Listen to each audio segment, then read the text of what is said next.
ലഹരി വിരുദ്ധ ദിവസമായ ഇന്ന് തന്നെയാണ് ഇങ്ങനൊരു പരിപാടി നിങ്ങൾ ചെയ്തിരിക്കുന്നത്. എന്താണ് നിങ്ങൾ ഇതിനു വേണ്ടിയിട്ട് ഉദ്ദേശിക്കുന്നത്, അല്ലെങ്കിൽ എന്താണ് ഈ ഇതിൻ്റെ പേര് പറഞ്ഞിരിക്കുന്ന അഡ്മിൻ അല്ലേ? അപ്പോൾ അതെന്താണ് അഡ്മിൻ എന്ന് ചുരുക്കപ്പേർ ഉദ്ദേശിക്കുന്നത് anti drugs movement in nation. Okay, ഇത് 2-3 വർഷമായിട്ടുള്ള വലിയൊരു എന്ന് വെച്ചാൽ ഒത്തിരി കൂടിയാലോചനകളും പഠനങ്ങളും കാര്യങ്ങളൊക്കെ കഴിഞ്ഞതിന് ശേഷം ഇങ്ങനെയൊരു ദിവസം ഈ അന്തർദേശീയ മയക്കുമരുന്ന് വിരുദ്ധ ദിനം തന്നെ അതിന് വേണ്ടിയിട്ട് ഇതിൻ്റെ പ്രവർത്തനങ്ങൾ ആരംഭിക്കാൻ വേണ്ടിയിട്ട് ആണ് ഈ ഒരു ദിവസം തിരഞ്ഞെടുത്തത്. ഒന്നാണ്. അപ്പോൾ ഇതിൻ്റെ പ്രവർത്തനങ്ങൾ മുന്നോട്ട് കൊണ്ടുപോകണം. ഇവിടെയുള്ള എല്ലാ സമൂഹത്തിലെ എല്ലാ വിഭാഗം ജനങ്ങളെയും പങ്കെടുപ്പിച്ചു. പ്രത്യേകിച്ച് ഇപ്പം നമുക്കറിയാം, ഇവിടെ എറണാകുളം വെഡ്രാക്ക് എന്ന് പറയുന്ന ഇവിടെ ഒരു അപെക്സ് ബോഡിയുണ്ട് റെസിഡൻസ് അസോസിയേഷൻ്റെ. അപ്പോൾ 32,000-ലധികം റെസിഡൻസ് അസോസിയേഷനുകളുണ്ട്, 39 അപെക്സ് ബോഡികളുണ്ട്. അതുപോലെ തന്നെ സ്കൂള്, കോളേജ് തരത്തിലുള്ള യൂത്ത്, ഇങ്ങനെ പേരൻസ്, പ്രത്യേകിച്ച് ഈ ഓരോ വീടുകളെയും ഹോമിനെ നമ്മൾ അഡ്മിനാക്കിക്കൊണ്ട് ഓരോ വീടുകളിലും വോളണ്ടിയേഴ്സിനെ വെച്ച് ഒരു 45 മിനിറ്റ്സിൻ്റെ അവരുടെ അടുത്ത് പോയി അവരെ കൺസൾട്ട് ചെയ്ത് അവരുടെ കാര്യങ്ങൾ കേട്ട് ഡാറ്റ കളക്ട് ചെയ്ത്, ഡാറ്റ എന്ന് പറഞ്ഞാൽ ഡാറ്റയെല്ലാം ഇതെല്ലാം വളരെ ഇതായിരിക്കും കോൺഫിഡൻഷ്യലായിട്ട് വെക്കുന്നതാണ്. ഇങ്ങനെ കൃത്യമായിട്ടുള്ള ഒരു ഇടപെടലുകൾ നടത്തി പ്രത്യേകിച്ച് കേരളത്തിൽ 80 ലക്ഷം വീടുകളാണുള്ളത്. എല്ലാ വീടുകളിലേക്കും പേരൻസാണ് ആദ്യം ഇതിനെക്കുറിച്ചൊരു കൃത്യമായ അവയർനെസ് ഉണ്ടാകേണ്ടത്. അതിലൂടെ നമുക്ക് നമ്മുടെ കുട്ടികളെ ഇത് ചെയ്യാനും പിന്നെ സ്കൂൾ, കോളേജ് തലങ്ങളിലൂടെ, യൂണിവേഴ്സിറ്റി തലങ്ങളിലൂടെ എല്ലാം തന്നെ വളരെ വലിയ രീതിയിലാണ് ഇത് വ്യാപിപ്പിക്കാനാണ് ഉദ്ദേശിക്കുന്നത്. ഇതൊരു ലഹരി വിരുദ്ധ കേരളമാക്കി മാറ്റാം എന്നുള്ളതാണ്. ലഹരി വിരുദ്ധ കേരളം മാത്രമല്ല, ലഹരി വിരുദ്ധ രാജ്യമാക്കി മാറ്റുക എന്നുള്ളതാണ്. പക്ഷേ നമ്മളതിൻ്റെ ബേസിക് ആയിട്ടുള്ള പ്രവർത്തനം നമ്മൾ ഇന്ന് എറണാകുളത്ത് ഓൾ കേരള ലെവലിൽ എത്രയും പെട്ടെന്ന് ആരംഭിക്കുകയാണ്. ഇതൊരു പ്രൈവറ്റ് ആയിട്ടാണോ, അതേ ഗവൺമെൻറ്റിൻ്റെ സപ്പോർട്ടാണോ, അതേ ഗവൺമെൻറ്റിൻ്റെ കീഴിലാണോ? നമ്മൾ അങ്ങനെയല്ല, ഇതൊരു സൊസൈറ്റി പോലെ തന്നെയാണ്, പക്ഷേ ഇതൊരു കൂട്ടായ്മയാണ്. അപ്പോൾ ഇത് എല്ലാ വിഭാഗം ആളുകളും എവിടെയെന്ന് വെച്ചാൽ പ്രത്യേകിച്ച് അങ്ങനെ ഒരു ഹൈറാർക്കി പൊസിഷൻ സിസ്റ്റമൊന്നുമില്ല. ഓരോ വ്യക്തികളും ഓരോ വ്യക്തികളും അഡ്മിനായി മാറുക വെച്ചാൽ ഡ്രഗ്സിനെതിരെയുള്ള പോരാട്ടത്തിൽ അണിചേരുക, പങ്കാളികളാകുക. ഈ ഒരു ലഹരി മരുന്നിൻ്റെ വിപത്തിൽ നിന്ന് നമ്മുടെ സൊസൈറ്റിയെ, നമ്മുടെ കുട്ടികളെ, യൂത്തിനെ പ്രൊട്ടക്റ്റ് ചെയ്യുക എന്നുള്ളതാണ്. അവരുടെ ക്രിയാത്മകതയും അവരുടെ സർഗ്ഗശേഷിയൊക്കെ ഈ മയക്കുമരുന്നിൻ്റെ അടിമകളായിട്ട് അതെല്ലാം നശിച്ചുകൊണ്ടിരിക്കുന്നത്. അവരെ വീണ്ടെടുക്കുക, അല്ലെങ്കിൽ അവരെ അതുപോലെ തന്നെ നമ്മൾ ഒത്തിരി പ്രോഗ്രാംസ്, റീഹാബിലിറ്റേഷൻ പോലുള്ള ഒത്തിരി പ്രോഗ്രാംസ്, കൗൺസിലിംഗ് പോലുള്ള ആകുന്നത്.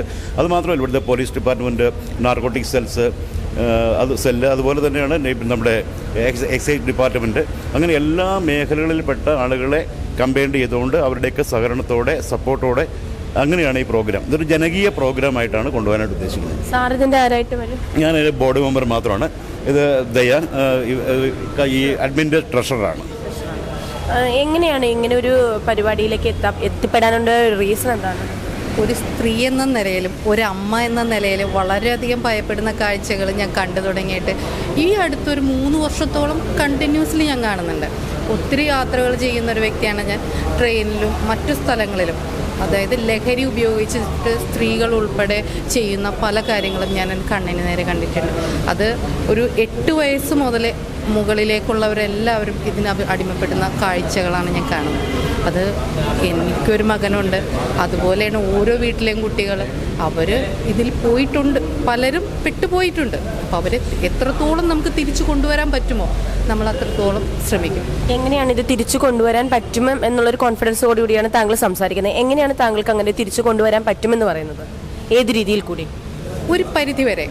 എന്തുകൊണ്ടെന്ന് വെച്ച് കഴിഞ്ഞാൽ നമ്മൾ അഡ്മിൻ എന്ന് പറഞ്ഞ് തുടങ്ങിയിരിക്കുന്നത് തന്നെ ഒരു വീട്ടിൽ ഒരു അഡ്മിൻ എന്നുള്ള രീതിയിലാണ്. അതിന് കാരണം കുട്ടികൾ ലഹരിക്ക് അടിമപ്പെടുന്നത് ആദ്യം മനസ്സിലാക്കുന്നത് സ്വന്തം വീടുകളിൽ നിന്നാണ്. പിന്നെ പണ്ടത്തേൽ നിന്നും സ്വന്തം അമ്മയ്ക്ക് കുഞ്ഞിനെ ഒന്ന് ഹഗ് ചെയ്ത് കഴിഞ്ഞാൽ മനസ്സിലാവും, നെയിലിൻ്റെ കളർ കണ്ടു കഴിഞ്ഞാൽ മനസ്സിലാവും, സ്മെല്ലിൽ കൂടി മനസ്സിലാവും, അവൻ കഴിക്കുന്ന ഭക്ഷണം, അവൻ്റെ പ്രവൃത്തി എല്ലാം നോക്കിക്കഴിഞ്ഞ് ഒരു അമ്മയ്ക്ക് മനസ്സിലാക്കാൻ പറ്റും. ഇന്ന് മാതാപിതാക്കളും മക്കളും തമ്മിലുള്ള അകൽച്ച കൂടിയ വരുന്നു. പണ്ടത്തെ നമ്മുടെ തറവാടുകളിൽ കൊച്ചു മുറിയിൽ നമ്മൾ ഒരുമിച്ച് ഉറങ്ങിയിരുന്ന പോലെയല്ല ഇന്ന് അച്ഛനും അമ്മയും 2 മക്കളും ഉണ്ടെങ്കിൽ 3-4 ബെഡ്റൂമുള്ള നല്ല ഹൈടെക് വീടുകളാണ് വയ്ക്കുന്നത്. അങ്ങോട്ടും ഇങ്ങോട്ടും ഒന്നും കണക്ഷൻ തന്നെ ഇല്ല. ഫുഡ് കഴിക്കുന്ന സമയത്ത് പോലും സ്വന്തം കുട്ടികൾ മൊബൈലിലായിരിക്കുന്നത്. ഇങ്ങനെയുള്ള കാഴ്ചകളിൽ കൂടിയാണോ മാഡം ഇങ്ങനൊരു തീരുമാനത്തിലെത്തിയത്? ഈ പറയുന്ന കാഴ്ചകളിൽ കൂടി മാത്രമല്ല, വളരെ ഒട്ടും നമുക്ക് കണ്ടു നിൽക്കാൻ പറ്റാത്ത സാഹചര്യം ഞാൻ കണ്ടിട്ടുണ്ട്. അതായത് എൻ്റെ മകൻ്റെ പ്രായമുള്ള കുട്ടികൾ ലഹരി കിട്ടാതെ റോട്ടിൽ കിടന്ന് അത്രയും ഭ്രാന്ത് പിടിച്ച പോലത്തെ ഒരു അവസ്ഥയിൽ കാണുന്നത് ഞാൻ നേരിട്ട് കണ്ടിട്ടുണ്ട്. അപ്പോൾ നമുക്കൊരു മാറ്റം പ്രതീക്ഷിക്കാമോ? ഇതൊരു മാറ്റം പ്രതീക്ഷിക്കാം.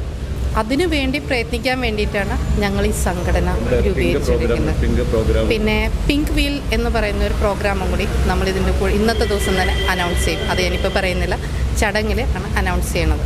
എന്താണ് പിങ്ക്, അതെന്താണ് ഉദ്ദേശിക്കുന്നത്? അത് സ്ത്രീകളെ കൂട്ടായ്മ, അതായത് സ്ത്രീകളുടെ കൂട്ടായ്മയെ കൂടി ലഹരിക്കെതിരെ പ്രതിരോധിക്കുക എന്നുള്ളത്.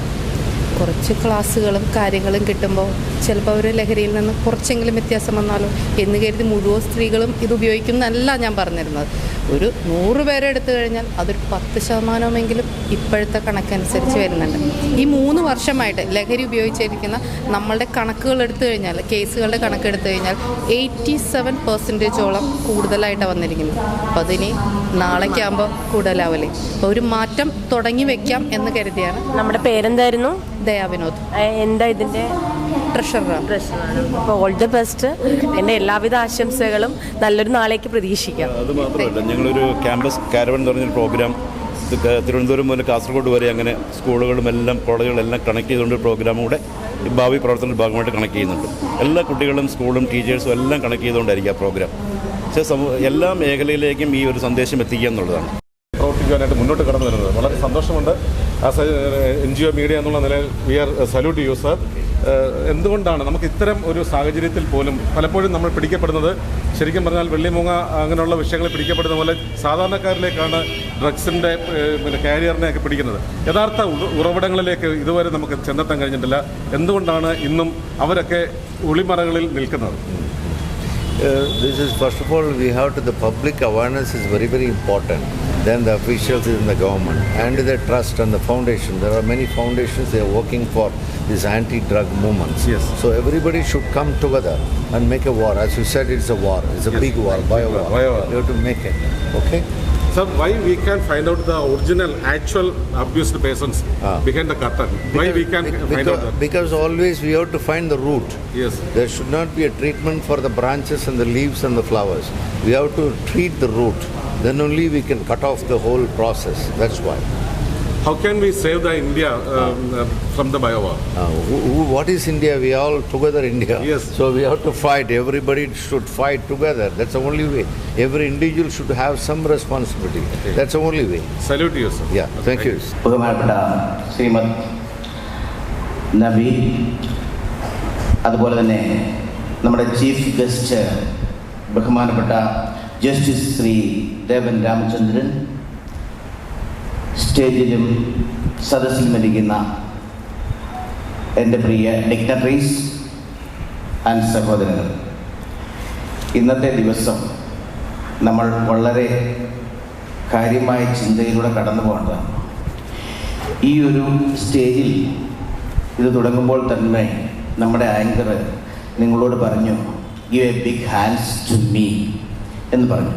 പക്ഷേ നമ്മൾ ചിന്തിക്കണം, ഇന്നത്തെ ദിവസത്തിൻ്റെ പ്രത്യേകത എന്താണ്? World anti drug day.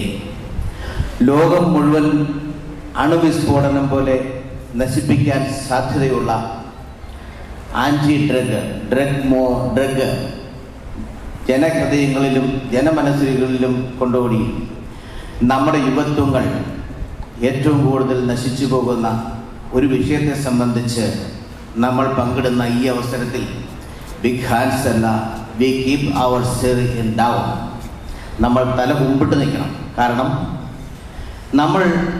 നമ്മുടെ സമൂഹം നശിച്ചു പോകുന്ന ഒരു അവസ്ഥയിൽ നിന്നും എങ്ങനെ മുന്നേറാം എന്നതിനെക്കുറിച്ച് ചിന്തിക്കുന്ന ഒരു ചുറ്റുപാടാണിത്. ഈ അവസരത്തിൽ ഞാൻ ഓർക്കുന്നു, ഏകദേശം 2 വർഷങ്ങൾക്ക് മുമ്പ് അഡ്മിൻ എന്ന് പറയുന്ന ഈ കൂട്ടായ്മയിലെ 5 അംഗങ്ങൾ ഡ്രഗിനെക്കുറിച്ചും ഡ്രഗിൻ്റെ ഉപയോഗത്തെക്കുറിച്ചും ജനങ്ങളുടെ നാശത്തിന് വഴിതെളിക്കുന്ന ഈ അവസ്ഥയെക്കുറിച്ചും ചിന്തിച്ച ഒരു സാഹചര്യത്തെക്കുറിച്ച്,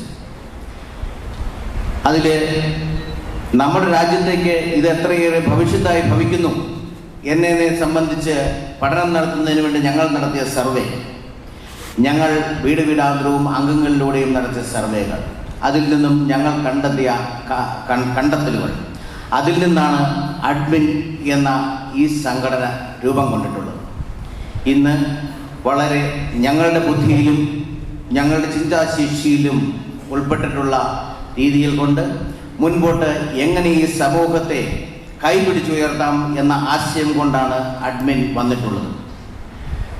ഈ യാത്രയിൽ എനിക്ക് വളരെ കഷ്ടം തോന്നുന്ന ഒരു കാര്യം, മാതാപിതാക്കൾ കൂലിപ്പണിയെടുത്ത് കുട്ടികളെ പഠിക്കാൻ വിടുന്നു. അവരിൽ നിന്ന് വരും കാലങ്ങളിൽ പ്രായമാകുമ്പോൾ ഇവരുടെ സംരക്ഷണം കിട്ടുമെന്ന് പ്രതീക്ഷിച്ച് വീട്ടിലിരിക്കുന്ന മാതാപിതാക്കൾക്ക് തിരിച്ചു കിട്ടുന്നത് ഡ്രഗിനനുഭവപ്പെട്ട് തൻ്റെ ചിന്താശേഷി മുഴുവൻ നഷ്ടപ്പെട്ട് തിരിച്ചു വരുന്ന ചില കുട്ടികളെയാണ്. അവരതിൽ നിന്ന് പ്രണയത്തിലേക്കും വഴിവഴിച്ചുമുള്ള ചുറ്റുപാടുകളിലൂടെ സഞ്ചരിച്ച് അവരുടെ ജീവിതം തന്നെ ഇല്ലെന്നാക്കുന്ന ഒരു സാഹചര്യത്തിലേക്ക് എത്തിച്ചേരുന്നത് ഞങ്ങളുടെ കണ്ടെത്തലുകളുടെ ഏറ്റവും പ്രധാന ഭാഗമായിരുന്നു. അതിൽ നിന്നൊക്കെ ഈ ഒരു അവസ്ഥയിൽ നിന്ന് എങ്ങനെ സമൂഹത്തെ കൈപിടിച്ചുയർത്താമെന്ന ചിന്താശേഷിയിൽ ഞങ്ങൾ നടത്തിയ പഠനത്തിൽ നമുക്കറിയാം, ഇന്ത്യയുടെ സാമ്പത്തിക വ്യവസ്ഥയിൽ ഓരോ വർഷവും നമ്മൾ നേട്ടം കൊയ്യുന്നത് 6-7% ഉന്നമനം നമ്മൾ സാമ്പത്തിക വളർച്ച നേടുമ്പോൾ നിങ്ങൾ ഓരോരുത്തരും ചിന്തിക്കണം, ഡ്രഗിൻ്റെ വളർച്ച 800 ഇരട്ടിയാണ്. കഴിഞ്ഞ ഒരു വർഷത്തു നിന്നും അടുത്ത വർഷത്തേക്ക് നമ്മൾ മാറുമ്പോൾ നമ്മുടെ രാജ്യത്ത് ഉപയോഗിക്കുന്ന ഡ്രഗിൻ്റെ പെർസെൻറ്റേജ് 800 ഇരട്ടി വർദ്ധിക്കുന്നു. നമ്മൾ ചിന്തിക്കണം, ഓരോ മാസവും GST വരുമാനവും നമ്മുടെ പെർ ക്യാപിറ്റ ഇൻകവും നമ്മുടെ രാഷ്ട്രത്തിൻ്റെ സാമ്പത്തിക ഉന്നമനവും കുറിച്ച് നമ്മൾ ചർച്ച ചെയ്ത് രാഷ്ട്രീയ ഇടപെടലുകൾ നടത്തുമ്പോൾ നമ്മുടെ യുവത്വങ്ങൾ നശിച്ചു പോകുന്ന 800% വളർച്ചയിലാണ്.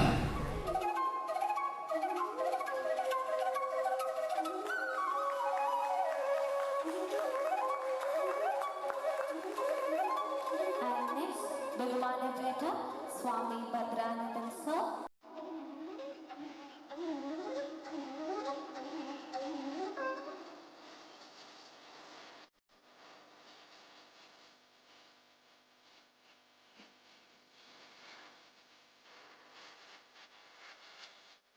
ബഹുമാനപ്പെട്ട mister Abdul Basil sir.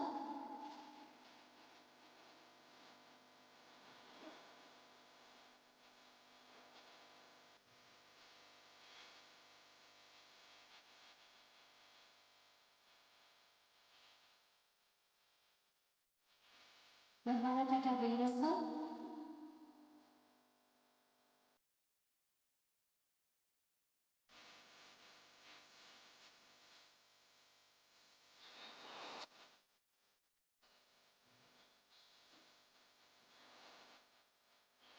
Doctor Anil Mathew sir.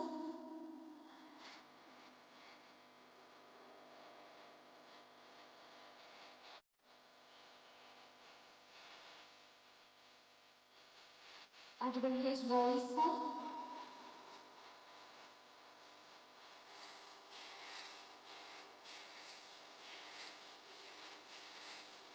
Project Director HITS Mr. Viju Krishna.